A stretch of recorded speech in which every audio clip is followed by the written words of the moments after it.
बेटा पढ़ेंगे प्रकाश का अपवर्तन। प्रकाश के अपवर्तन के बहुत सारे उदाहरण हैं, ठीक है। जैसे कि इसमें अगर आप पेंसिल डाल दोगे तो वो थोड़ी सी बैंड यानी तिरछी दिखाई देगी, मैं पहले करा चुकी हूँ। तो रिफ्लेक्शन ऑफ लाइट इसको इंग्लिश में कहते हैं। इसी का एक और एक्सपेरिमेंट हम करेंगे। ये मैंने दो एरो बना रखे हैं, ठीक है। इनका डायरेक्शन किधर है, दिशा इस तरफ है, ठीक है। देखो इधर एक दिशा है, ठीक। तो ये मैंने ऐसे पेपर में बना रखे हैं, ठीक है, दिख रहा है सबको।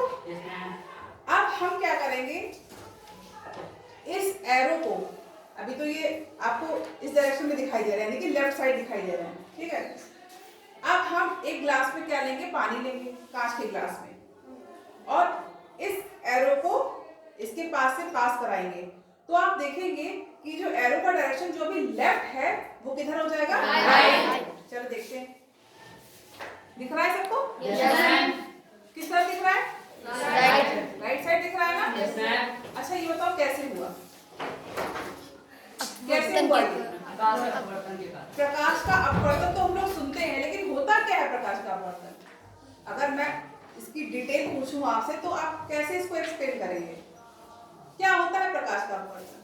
ये तो मैंने प्रयोग करके दिखाया आपको, लेकिन होता क्या है? इसमें जो है आपकी लाइट आपको क्यों दिख रहा है? क्योंकि प्रकाश पड़ रहा है, इसीलिए तो दिख रहा है। अगर मैं सब में अंधेरा कर दूंगी तो क्या कोई दिखाई देगा? नहीं दिखाई देगा ना। तो प्रकाश की जब किरण है वो इससे पास हो रही है, क्योंकि हमने माध्यम बदल दिया ना। हम कैसे देख रहे हैं, कांच के ग्लास से, है ना, उसमें पानी भरा हुआ है। तो बेंडिंग ऑफ लाइट यानी कि लाइट का जो है मुड़ना, उसे हम कहते हैं प्रकाश का अपवर्तन। जब माध्यम बदलेगा, हवा से पानी होगा, है ना, पानी से कांच, कुछ भी, मतलब दो डिफरेंट होने चाहिए, हवा से पानी, हवा से कांच, ठीक है। जब आपका माध्यम चेंज होगा तो आपकी जो लाइट होती है, लाइट की जो रे होती है ना, सपोज ये लाइट की रे है, तो ये क्या करेगी, बेंड हो जाएगी। अभी आपको ऐसे दिखाई दे रहा है जैसे ही मैंने वायु से माध्यम क्या कर दिया, कांच, तो ये कैसे दिखने लगा आपको? क्यों? क्योंकि लाइट की बेंडिंग हो गई, लाइट का मुड़ना, झुकाव हो गया, है ना, मुड़ गई लाइट। तो इसी को हम कहते हैं रिफ्लेक्शन ऑफ लाइट, या आप हिंदी में कहते हैं इसको प्रकाश का अपवर्तन।